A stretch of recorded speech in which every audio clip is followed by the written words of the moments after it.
வாங்க, ஒரு பழங்காலத்துல விடுக்கப்பட்ட அழைப்பு இன்னைக்கு எப்படி உலகமே அதுக்கு பதில் சொல்லுதுன்னு பார்க்கலாம்.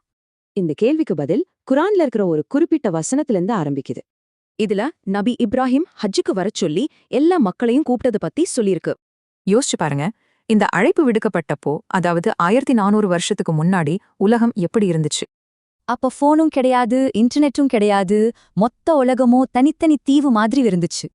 அப்போ ஒரே இடத்துல இருந்து கூப்பிட்ட குரல் எப்படி எல்லா திசைக்கும் கேக்கும், ஆனா மக்கள் வருவாங்கன்னு ஒரு நம்பிக்கை.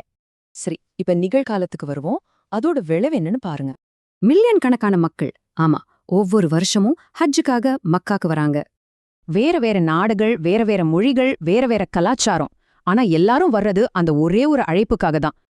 இந்த ஹஜ் பயணம் குரான்ல சொன்னா அந்த அறிவிப்பு அப்படியே நிஜமா நடந்துகிட்டு இருக்கிறதுக்கு ஒரு நேரடி அத்தாட்சி. பாருங்க, 1400 வருஷத்துக்கு முன்னாடி சொல்லப்பட்ட ஒரு விஷயமும் இன்னைக்கு மில்லியன் கணக்கான மக்களால நடக்குது. ஆக முக்கியமா நாம புரிஞ்சுக்க வேண்டியது இதுதான், அந்த பழங்கால வார்த்தைகளும் நாம இப்ப பாக்குற நிஜமும் ஒண்ணுக்கொண்ணு தொடர்பானது. ஒரு பழங்காலத்து அழைப்பு இன்னைக்கும் இவ்ளோ வலிமையா எதிரொலிக்கிறதோட அர்த்தம் என்னவா இருக்கும்?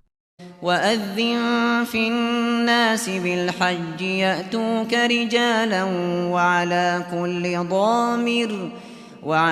كل ضامر يأتين من كل فج عميق